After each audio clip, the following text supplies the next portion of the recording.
Assalamualaikum warahmatullahi wabarakatuh. Halo anak-anak, bagaimana kabar kalian hari ini?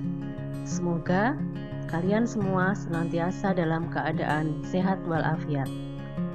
Anak-anak, mari kita buka buku siswa halaman 104.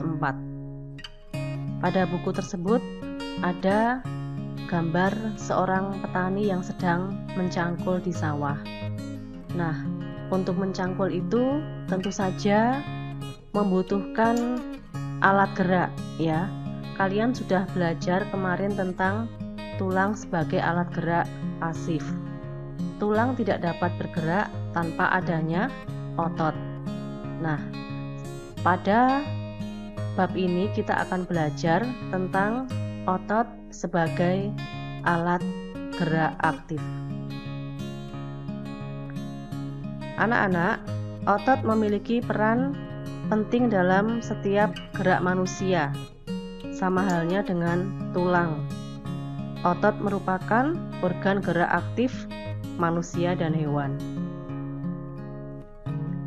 Coba kamu amati aktivitas sehari-harimu.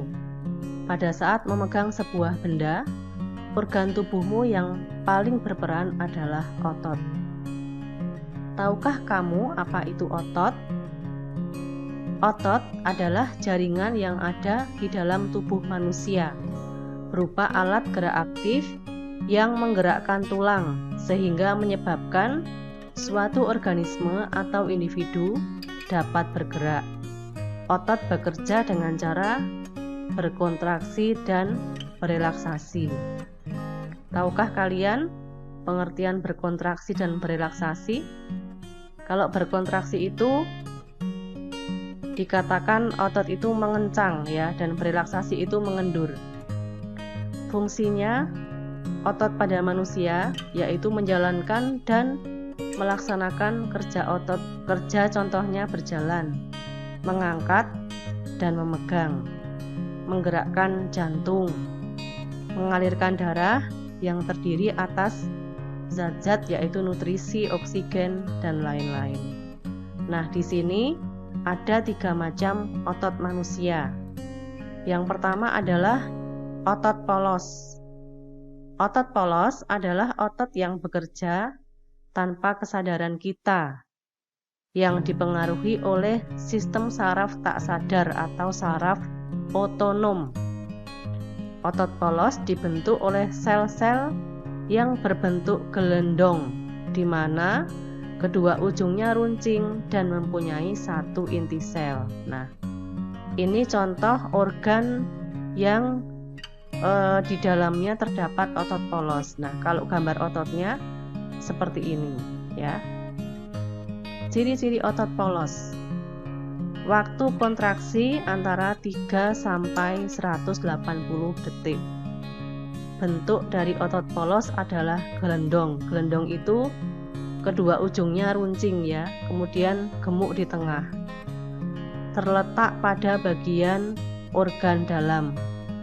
Memiliki satu inti sel yang berada di tengah. Jadi inti selnya di tengah-tengah. Pergerakannya dari otot polos adalah lambat dan mudah lelah. Dipengaruhi oleh saraf otonom. Saraf otonom itu saraf yang mengatur sistem kerja bagian tubuh yang bekerja secara tidak sadar. Otot polos biasanya berada pada bagian usus, saluran peredaran darah, dan otot di saluran kemih. Tidak diperintah oleh otak atau tidak dipengaruhi oleh otak. Jadi, otot polos ini bekerja sendiri ya, tidak menunggu diperintah oleh otak, misalnya untuk melakukan pencernaan makanan atau melakukan penyerapan makanan. Yang kedua adalah otot lurik. Otot lurik adalah otot yang menempel pada rangka tubuh manusia yang digunakan dalam pergerakan. Otot lurik adalah otot yang bekerja di bawah kesadaran. Otot lurik dinamakan otot rangka. Mengapa? Karena menempel pada rangka. Dinamakan otot lurik karena adanya sisi gelap dan terang yang berselang-seling. Nah, ini adalah ciri-ciri otot lurik. Bentuknya silindris dengan garis gelap terang, ya, seperti ini gambarnya. Kemudian melekat pada rangka, bekerja secara sadar dengan perintah otak, cepat dan mudah lelah, bentuk yang panjang dan memiliki banyak inti sel atau multisel, mempunyai pigmen mioglobin, kemudian inti sel yang berada di tepi, ya. Jadi perbedaannya dengan yang otot polos, kalau otot lurik itu bentuknya silindris, ya. Kemudian ini melekat pada rangka, tidak seperti otot polos yang bekerja pada organ dalam. Kemudian otot lurik ini bekerjanya sesuai dengan perintah otak, ya. Jadi tidak bekerja di luar kesadaran, tetapi bekerja dengan perintah otak. Yang ketiga adalah otot jantung. Otot jantung adalah otot yang bekerja secara terus-menerus tanpa istirahat atau berhenti. Otot jantung merupakan perpaduan antara otot lurik dan otot polos karena adanya persamaan yang ada pada otot jantung. Misalnya, memiliki sisi gelap terang dan inti sel yang berada di tengah. Otot jantung berfungsi dalam memompa darah ke seluruh tubuh. Otot jantung bekerja di bawah kesadaran manusia. Saraf yang mempengaruhi otot jantung adalah saraf simpatik dan parasimpatik. Ya, ini ciri-ciri otot jantung itu bentuknya silindris, kemudian memiliki percabangan. Otot jantung terletak pada jantung, kemudian memiliki satu inti sel yang berada di tengah, bekerja tanpa kesadaran, ya. Jadi bekerjanya di luar kesadaran. Ini tadi ada sedikit kesalahan ya di sini. Otot jantung bekerja ini yang betul di luar kesadaran, ya. Bekerjanya tidak menunggu perintah otak. Kemudian bekerja terus-menerus dan tidak membutuhkan istirahat. Nah, coba bayangkan kalau jantung manusia berhenti berdenyut, maka manusia itu akan mati, ya. Ini otot jantung merupakan perpaduan dari otot polos dan otot lurik.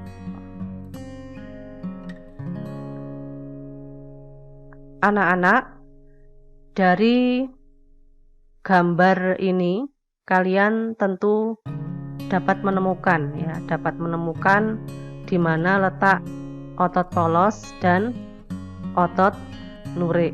Silakan kalian berlatih, nanti kalian membuat garis di mana letak otot polos dan otot lurik serta otot jantung.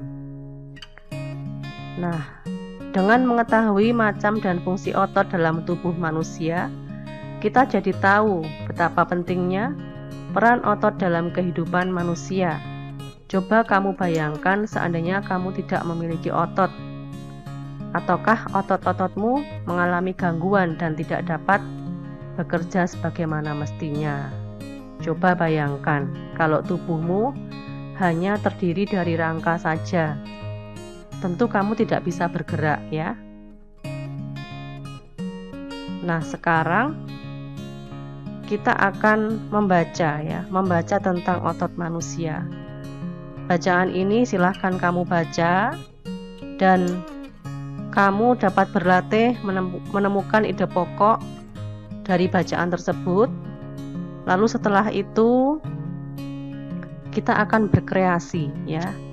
Jadi ini yang menjadi tugas Bu Ari dalam video kali ini adalah membuat cover, ya. Tadi yang membuat panah untuk menjodohkan antara gambar dan otot ini tidak perlu dikumpulkan, ya. dan ide pokok juga tidak usah dikumpulkan. Yang menjadi tugas dari video kali ini adalah kalian membuat cover buku, ya. Apa cover itu? Cover itu adalah sampul, ya.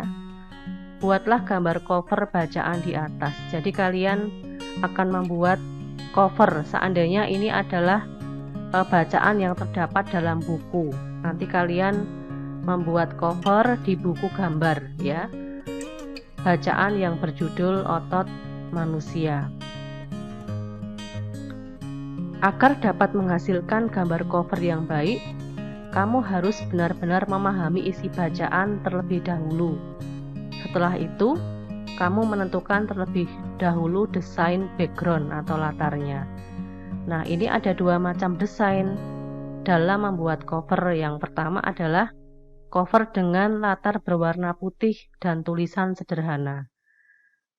Pada jenis ini, tidak ada gambar yang memenuhi halaman, bahkan terkadang hanya berisi judul, nama pengarang, dan nama penerbit. Dengan demikian yang nampak dominan adalah warna putih dan ruang kosong. Ruang kosong semacam ini dimaksudkan sebagai ruang yang lega agar mata tidak sesak terpenuhi oleh gambar. Nah, kalau kalian mau menggunakan latar belakang dengan warna putih, pada buku gambar kalian tidak perlu membuat terlalu banyak warna, tetapi kalian hanya memberikan gambar yang penting dan tulisan-tulisan yang sekiranya penting. Nah, yang kedua adalah desain penuh warna dan gambar. Pada jenis ini, bagian yang dominan adalah gambar ilustrasi dan judul. Selain itu, juga disajikan permainan warna yang mencolok dan bervariasi. Nah, bagi kalian yang suka bermain-main dengan warna, silahkan mencoba membuat cover yang berwarna-warni sesuai dengan selera kalian. Anak-anak, demikianlah tugas dari Bu Ari. Video ini Ibu buat pada tanggal 17 Agustus. Dan Ibu tunggu karya kalian pada tanggal 21 Agustus 2021 di buku gambar dengan warna yang menarik dan sesuai dengan keinginan kalian. Anak-anak, demikian video kali ini. Semoga dapat membantu kalian dalam belajar di rumah. Anak-anak, jangan lupa juga untuk membuka LKS yang telah kalian miliki sebagai bahan penunjang, dan kalian juga boleh membuka sumber belajar yang lain atau video-video lain di internet. Tetap semangat. Wassalamualaikum warahmatullahi wabarakatuh.